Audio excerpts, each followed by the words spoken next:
Cet été, je suis inspirée par un épisode simple de partage d'expériences, gorgé des énergies océaniques, je l'espère rafraîchissant, diversifiant, tout en étant spirituel et conscient. Un reflet de la vie, issu de l'apprentissage de surfer la vague ou la mousse. Je vous raconte mes gamelles dans l'océan et mes quelques succès. Je suis Valérie Demont, l'éditrice et la voix derrière ce podcast. Mon rôle, c'est de préparer les leaders, les entrepreneurs pour le monde de demain. Et pour ça, je m'appuie sur 3 piliers qui sont fondamentaux pour moi. Le leadership conscient, la capacité de l'entreprise à se diriger vers demain et l'écologie intérieure. Concrètement, qu'est-ce que ça veut dire ?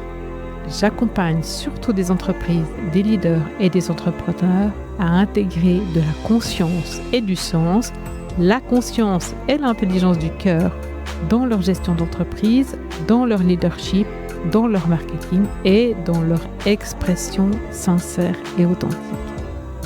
Allez, place à l'histoire.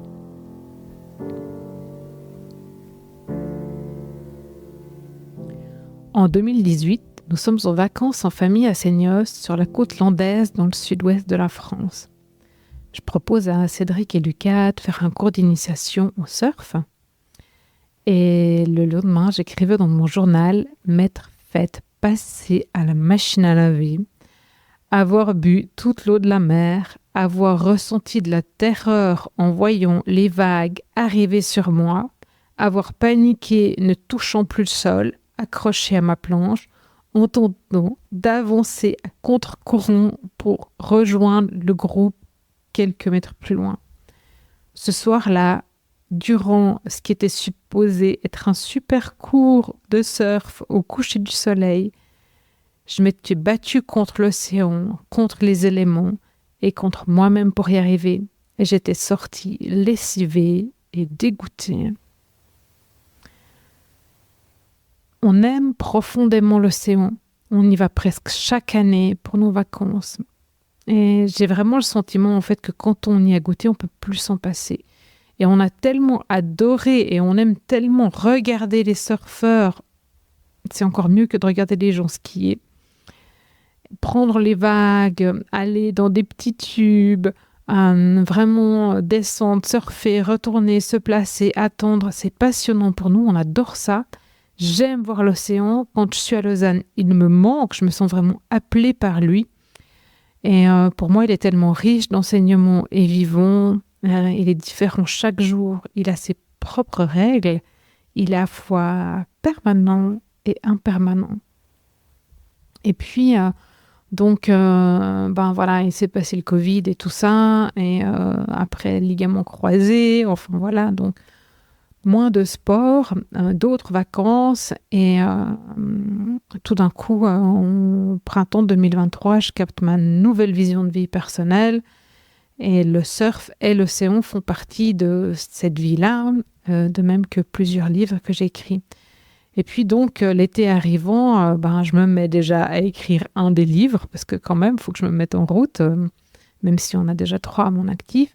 Et puis, on a prévu de retourner à Lacanau. Et donc, pour moi, ça me semble évident il faut qu'on apprenne à surfer, quoi. Et c'est évident que c'est quelque chose que je veux faire avec Cédric et Lucas. Et donc, pour cette seconde expérience, je savais à quoi m'attendre. Et puis, honnêtement, ça ne pouvait pas tellement être pire que ce que j'avais vécu la première fois. Entre-temps, j'ai recommencé à nager. Et j'ai pris des cours de natation. Bien sûr, j'ai bu la tasse, mais j'avais un peu plus d'endurance, un peu plus de physique. Et puis surtout, j'étais beaucoup plus à l'aise dans l'eau.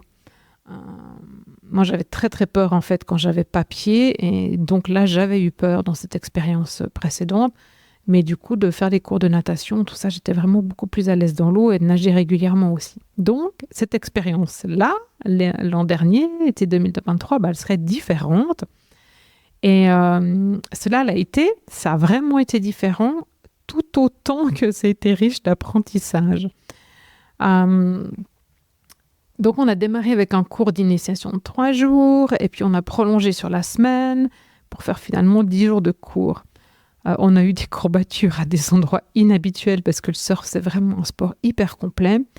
Et surtout, on a constaté qu'on faisait des progrès lents, mais des progrès remarquables tout de même.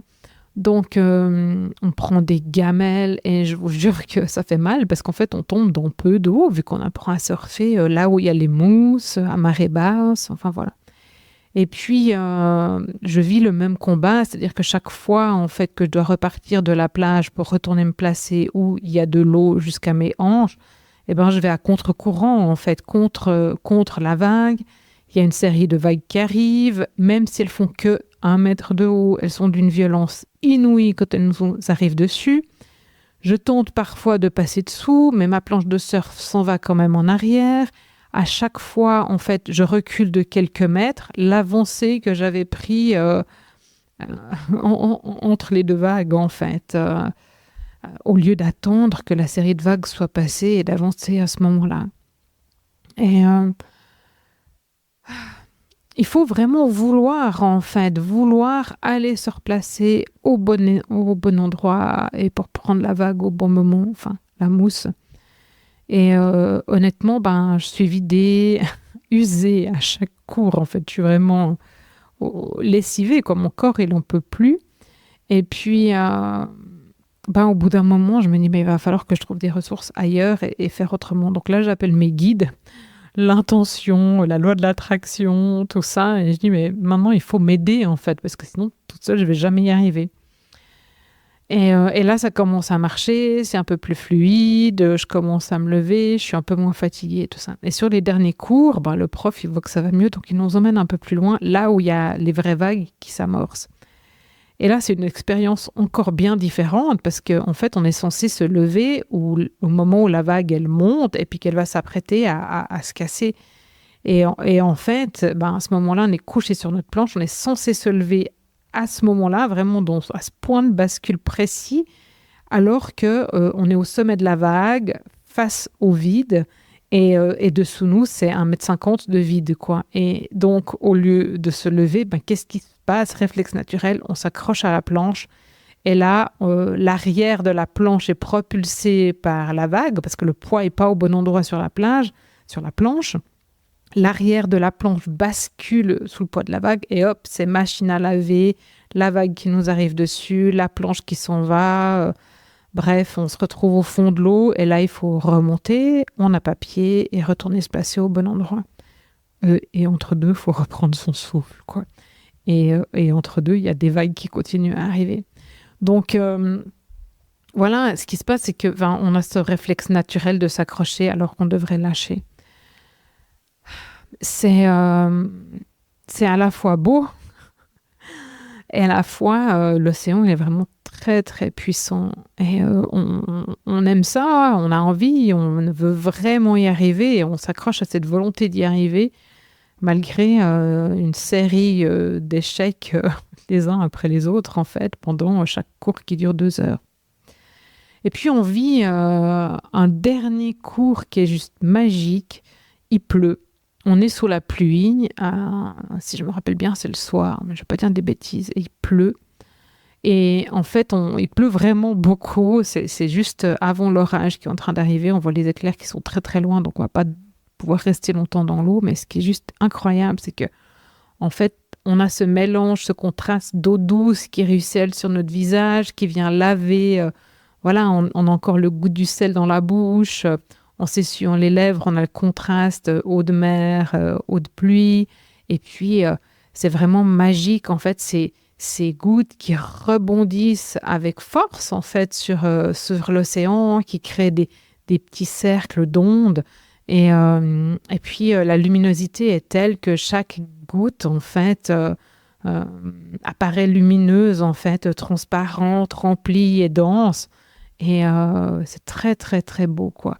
Et on vit vraiment un moment magique, quoi. Et là, je suis en train de vous le raconter, je suis encore dedans, alors que ce souvenir a plus d'1 année.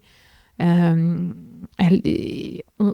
est émerveillé, en fait, émerveillé devant ce moment. Et là, il y a de la douceur de la pluie qui contraste avec des fois la violence que peut avoir l'océan. Et donc, on repart humble face à l'océan, face à cet élément naturel. On est bourré de respect pour lui.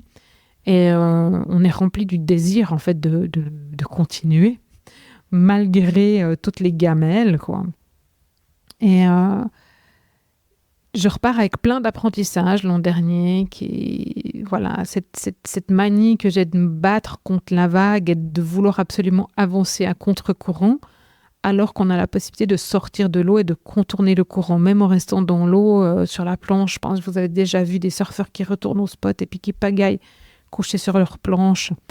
Et je sais pas pourquoi, c'est quelque chose qui ne me traverse pas l'esprit. Donc ça, c'est une sacrée leçon. La volonté et l'intention de me lever, mais je me suis aussi rendu compte que la volonté seule suffisait pas, en fait, et mon intention seule suffisait pas.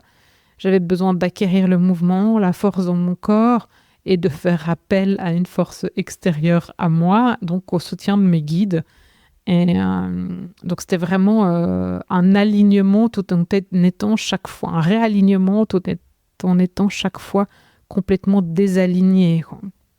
Vu qu'à chaque fois que tu tombes de la planche, en fait, tu dois te remettre dans ton axe et tout ça. Et remonter sur la planche, reprendre l'équilibre, etc. Et puis, il y a eu la peur du vide depuis le sommet de la vague, s'accrocher à la planche au lieu de se lever et d'aller avec le mouvement. Donc, oser.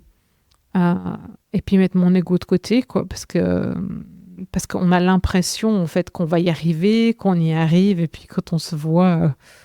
et ben en fait c'est pas du tout ça, quoi. Donc mettre l'ego de côté et puis l'humilité de face à l'aimant naturel. En fait, nous humains, on n'est rien et tout continue, en fait, tout a lieu, tout se passe, c'est un cycle qui a lieu malgré nous et peut-être à nos dépens, quoi. Et puis à un moment donné, ben il y a le moment où on se lève et on arrive à surfer quelques mètres pour aller jusqu'à la plage. Et imprimer, en fait, cette mémoire du succès, du mouvement dans nos cellules, dans mes cellules, et de sentir cette satisfaction intérieure, en fait. C'est beau, c'est envoûtant et on en veut encore, quoi. Donc du coup, ben, cette année, on est retourné à la Cano. C'était évident pour moi. Je suis partie une semaine avant Cédric et Lucas. J'ai écrit et pendant toute cette semaine où j'écrivais... je voulais vraiment, en plus d'écrire, je voulais aller surfer, quoi. Donc, j'étais hyper impatiente qu'ils arrivent parce que je me suis pas autorisée à y aller parce que je trouvais que c'était pas sympa, en fait, de le faire sans eux et de prendre de l'avance, en fait. Donc, mais voilà, je sentais cette envie d'enfiler ma combinaison humide parce que on nous prête des combinaisons. Puis bon, de toute façon, même si elle séchait chez nous, ça sèche pas à l'océan. Donc, ouais, enfiler la combinaison humide, l'envie de rentrer dans l'eau, y aller, qu'il fasse beau ou qu'il pleuve, sentir l'eau froide, en fait, qui passe quand même sous la combinaison pour faire cette couche isolante, ma main sur le leash pour tirer ma planche, pour retourner au bon endroit, pour me placer, attendre la bonne mousse, sentir que c'est la bonne, grimper sur ma planche, pagayer, ressentir la propulsion, pousser sur mes bras et mes jambes et tenter mon take-off. J'avais envie de ça, j'en pouvais plus, quoi. J'étais vraiment hyper impatiente. Et bon, ils sont arrivés et je leur dis, bon, alors on va faire du surf. Non, on a attendu le lundi, ils sont arrivés le samedi. Donc, ma patience était encore mise à rude épreuve. Mais cette année, en fait, je suis prête. J'ai fait de la musculation depuis le mois de mars. J'avais la pêche et j'avais vraiment surtout l'envie. Et la pêche, elle venait de l'envie. Même si j'ai eu une bronchite interminable, d'ailleurs je tousse encore, et voilà, ça fait depuis mai que j'étais malade, mais quand même, ben, j'avais en fait l'envie et la pêche, quoi. Et puis à nouveau, je savais encore une fois à quoi m'attendre, je savais comment y aller, enfin, cette année, j'étais vraiment prête. Et malgré tout ça, les 2 premiers jours, je prends les séries de vagues les unes après les autres, en pleine face, en marchant à contre-courant, jusqu'à ce que j'ai de l'eau à la hauteur de mes hanches. Je pense pas, je suis là, je suis bien, on surfe, j'ai le sourire, mais jusqu'aux oreilles, je suis heureuse, on est dans l'eau, on apprend à surfer ensemble, on est en vacances, on vit en fait ce qu'on est en train de se raconter ce qu'on partage pendant nos repas en famille depuis que la saison de hockey elle est terminée, on se réjouit. Moi, je vis en fait ma vision de moi dans le futur, en train d'apprendre à surfer, de travailler et vivre comme j'ai envie.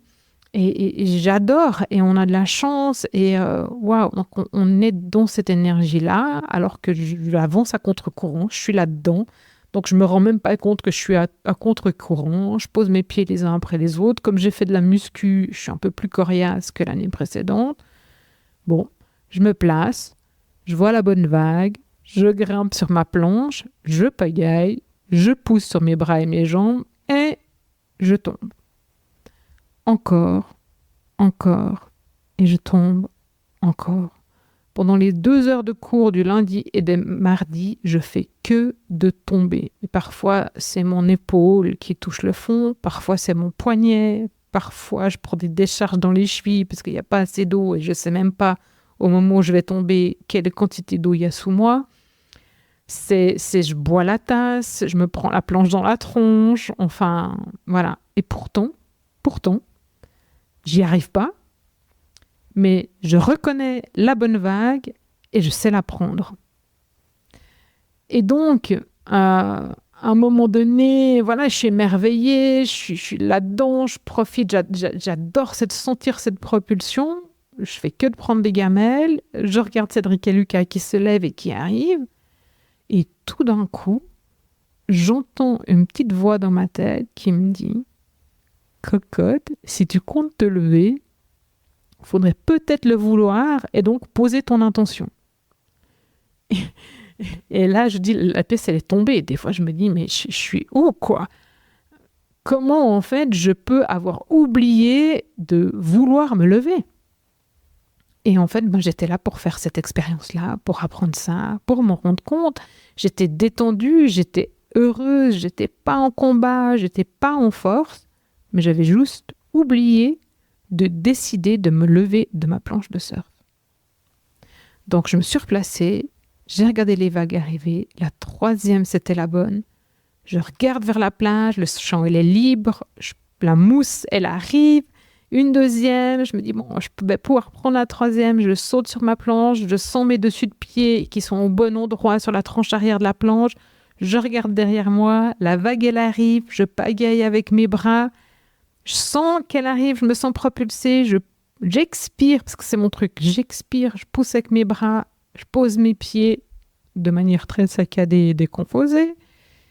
Le temps semble durer une éternité, je suis debout, mes pieds sont posés sur la planche, je regarde où je vais pouvoir me repositionner, sentir, et paf, je tombe. J'étais debout, ok, j'étais pas à la bonne place, j'étais debout, je me suis levée, j'ai réussi. J'avais l'intention de me lever. Et j'ai réussi. Et ensuite, ça a été top pendant 2 jours. Et après, galère de nouveau pendant 3. Mais tout ça pour vous dire qu'au moment où je suis sortie de l'eau, j'ai réussi. Tout ça, j'étais hyper contente. C'était au bout de 2 jours, c'était la première fois que je me levais. J'ai retrouvé les sensations de l'année dernière où j'arrivais à peu près. En tout cas, cette sensation d'arriver, ce qui ressemble à rien à ce qu'on voit des surfeurs qui font ça depuis toute leur vie. Et je vais vers le prof, quoi, avec mon sourire de satisfaction et tout. Et il me dit, tu vois Valérie, c'est comme dans la vie. Il faut faire les choses justes, prendre la bonne vague. Maintenant, tu vas observer les séquences de vagues pour te diriger vers ton point de départ, de la même manière que tu observes pour prendre ta bonne mousse. Tu te fatigueras moins, quoi. Et puis, il me fait regarder le courant qui tire dans la direction du sud. Nous, on est entré dans l'eau à peu près 50 mètres plus haut. Certains de mes collègues, ils sont 100 mètres plus bas. Il y a un monstre courant, en fait, dans l'océan qui nous tire vraiment. Même quand on marche, on est emmené là en direction du sud. Des jours, c'est plus fort que d'autres. Et il me dit, sors de l'eau pour revenir te placer. Tu te fatigueras moins. Et puis, prends le temps de faire des pauses, quoi. Moi, je me marrais parce que je l'écoutais me parler, puis je me disais, mais c'est d'une évidence ce qu'il est en train de me dire, mais pourquoi je ne peux pas y penser, quoi? Je suis tellement en fait dans ma volonté, dans vouloir y aller, tout ça, que tout bon sens s'en va, quoi. Et donc, apprendre à surfer, c'est le reflet de la vie. C'est me connaître pour être au bon endroit et au bon moment avec les bonnes ressources. C'est observer le contexte et le sentir, puis percevoir le bon moment, la bonne vague, m'être préparé pour cela. Dans mon corps, mais aussi dans mon intention. Ne penser à rien d'autre, m'installer sur la bonne mousse, poser mon intention, me laisser propulser par son énergie et me lever. Et là, je peux surfer un petit coup, trouver mon équilibre, le juste positionnement, puis retourner à ma place, attendre le bon moment. Les vagues qui arrivent en série, elles n'ont pas toutes le même design, elles n'ont pas toutes la même énergie, et parfois, entre les séries, il y a de longues pauses. Donc, entre identifier la bonne et attendre que la bonne arrive, ou au moins qu'il y en ait une, ça demande de la patience, de la concentration, des sensations, en fait, d'écouter l'intérieur et d'observer. Et puis, apprendre à surfer, c'est spirituel, c'est conscient. Apprendre à surfer, c'est un apprentissage en fait de la spiritualité, de la conscience, de la présence. Surfer, c'est savoir gérer le courant, quand aller à contre-courant, quand le contourner, quand attendre, quand se reposer, quand c'est le bon moment. C'est gérer ses ressources pour les attribuer au bon endroit, au bon moment. C'est oser prendre la vague et pas en avoir peur. Surfer, c'est aussi identifier le bon spot. C'est pas forcément celui où il y a du monde, parce que surfer en groupe, c'est rassurant quand on est seul, mais c'est aussi démarrer les vagues à plusieurs et abandonner pour laisser aller l'autre et obéir aux règles. En groupe, c'est aussi attendre son tour. Voilà, avec mon histoire de surf que j'espère inspirante pour vous et avec laquelle vous trouverez sans doute des parallèles pour votre propre sport, votre propre chemin de conscience, que ce soit en entreprise, pour votre leadership ou pour votre vie personnelle, parce que finalement, tout est sujet à apprentissage de la conscience et donc de la spiritualité, parce que la spiritualité, c'est rien d'autre que la vie.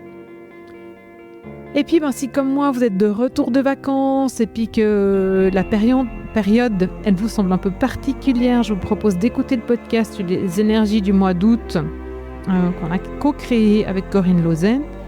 Vous pouvez aussi prendre un rendez-vous dans mon agenda pour échanger et partager et amorcer la création d'un lien si on ne se connaît pas encore. Et puis, je vous souhaite une belle suite d'été et je vous dis à très vite.